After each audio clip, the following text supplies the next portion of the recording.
Welcome back. This is Dan Havey with CF Ninja Hacks. And today I'm going to show you the best way to deal with working with share funnels inside of Membership Ninjas in particular, but any other place where I'm going to be giving you share funnels. So the first thing you want to do is just come down here, and this is a link. And so you're just going to click on that link, and it's going to open it up inside of ClickFunnels. And then if you have multiple accounts where you're sub-user or something like that, you can just click on it. And you'll see any that you had just recently put in here. I put this one in earlier today. So you got to give it a little bit of time. It'll usually sit here at just like 10% for 15, 30 seconds, and then it'll quickly go over to 100. Okay, now it's done, and it says view the funnel, so we'll click on that, and we'll open it up. And in this case here, we have 6 different pages in here because I built this ascension funnel first, and then I built it a different way and called it dashboard, and then a different way and called it slide up, and then slide left, and then I put in just the mobile version just so it was a lot easier to be able to pull that out separately if you wanted to use that somewhere else. So now, of course, we're just going to open up one of these pages, and the first thing I'm going to do is go inside of here just to show you a bunch of stuff. And this is the real reason why I'm going to show you how to use these, is because when I code this stuff, I give almost, well, actually at this point here, I give everything that I'm going to apply code to, I give it a data title. So if we come in here to the tracking code, you're going to see as we scroll down a little bit here, these right here, these are actually built-in classes right into ClickFunnels, so those are okay to use as is. Same thing with the data targets and well, here's a data title. So in this case here, so I took an element and I gave it the data title of course icon. And here's another one, menu bar section, etc., down the way. And you see all over the place here, it says data title, data title, data title. And so how I do that, of course, is I come in here to the sections, I go to manage, and I give these all a data title. Normally it would just say section in here, but I come in and I call, in this case here, I called this header section. If it's a section, I will normally leave the section part, capitalizing the S always, and put in front of it what it is, a header section in this case right here. Or with some of these other, the course section, contents section, nav bar or nav sidebar section, etc. And then on any rows that I use, in this case I had none, I would give those titles. If there was a column I was specifically looking at, I'd give those data titles, and then the same thing with my elements. And then you're also going to see in here, another thing I do is I put an asterisk in front of the data title if it's supposed to be hidden on page load. So in this case here, every one of these that has an asterisk, you make sure that is hidden on page load, and then the software, the JavaScript, will take account for that, and it will turn it on. It'll turn it on when it needs to be shown on the screen, or slide it in or slide it down, or whatever it needs to do. Same thing with the CSS. So we got data title of header section, data title of this and that, and the next thing here, all the way down the line. So if you were to come in here and you decided that you wanted to not use some of my stuff. Oh, here, let me show you one other thing real quick here. So if you notice here, when you came into our elements, there weren't that many elements, and that's because these sections were hidden. So if we unhide these sections, we'll just unhide this one. Then we come into our elements, and then all of our elements are here. But then also in this case here, you see I have course image 1, course image 2, course image 3, course image 4. So again, these are the same. They are data titles. But in some cases, I'll come in and put like a 1, 2, 3, 4 in there on the data titles in order to then, inside of the code, it can go in there and it says, okay, go out there and grab all of them that say course image. And then what we're going to do is we're going to do a split function. We're going to say, okay, where that dash is, we're going to split it there, and we're going to grab whatever number is after it.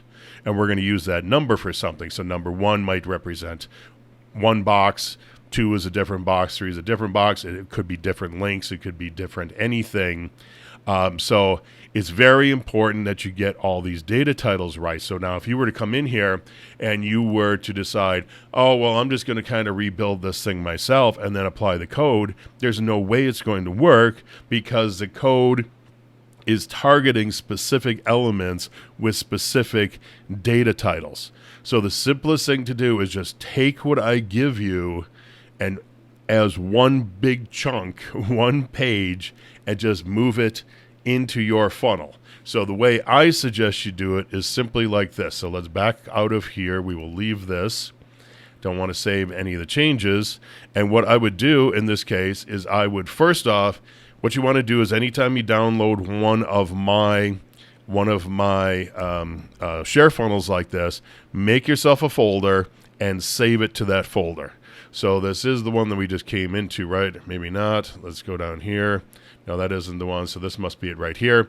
So this is the one we just uploaded into here. And so what we're going to do first off is we're going to come up here to settings. And right now it's in a folder called shared funnels. So in this case here, let's kill that. And then let's say we want to save this to something new called, well, I won't call it Membership Ninjas because I already have one of those, but you could. In this case here, I'll just call it my name. And we're going to save it there. Make sure you click on where it's blue. And then you come down and we're going to save and update this. So we're going to save that into a folder called Dan Havey. Now the next thing you want to do is you want to clone the funnel. So let's click on clone the funnel. And right away, boom, is doing the exact same thing as before. We could have also grabbed the share funnel link, popped it into the address bar, and gone there. But this is fine. We just cloned it. And now what we're going to do, once it's done loading up, we're going to view the funnel. And we're going to come in here and we're going to put this now into a different folder because you want just my templates, my share funnels in one folder. And then we're going to put this somewhere else. And so we'll just call this new membership just so I know what it is so I can go and delete it. And we will say new membership and we have it there. We'll scroll down and we will save this. So now it's going to go in there. And now we can come in and we can change the name. And we'll just call this here now test membership. And we can slide down here and save it as well if we like at that time. And then what I would do is say we only want this one here. Because like I said, Ascension, Dashboard, Slide Up, and Slide Left all do similar things. They just look differently. So look at which one you want. Pick that one. And then get rid of all the rest. So in this case here, I would just delete these out. So I would get rid of that one. I will get rid of Dashboard. I will get rid of Slide Up. And I will get rid of Mobile Slider. So now all we are left with is the access and the Slide Up for our area. We have a bunch of lessons already pre-popped into here, and then we can go back into the editor, and here we can start changing things. So you can come in, you can change your backgrounds, you can do whatnot, but I would suggest you start off with coming in and just kind of turning everything on to see what it all looks like. So now it's on, and then even before you do that, you can click on preview and see how it works here. So we got our loading, we have this coming in, and I can already see, no, I guess it is working right. Oh wait, this is Slide Up, so I must have deleted the wrong one. Either way, you get the idea. Make sure you keep the right one when you're doing it. So let me see here, yeah, I did accidentally take out Slide Left and I left Slide Up, which is fine. So, but the point is, use what I've built for you because it's very important because those data titles match up with the code. And if you don't do that, then you have to start guessing on, okay, what was the data title? Why isn't this working? And I actually worked with somebody the other day who didn't just download my file, and it took us 2 hours to go in and fix all of the problems that were caused because she didn't just download this page itself. she kind of tried to rebuild it on her own, and because of that, she missed a bunch of the data titles, and it took us 2 hours to fix all the problems. So that's why I'm telling you to do this. It's going to save you a ton of time, and you just pop it in there. The template's ready to go. Go in and change out your images. Go in and change out your text, of course. Build all of your lessons, and you'll be good to go. So as always, got any questions, let me know.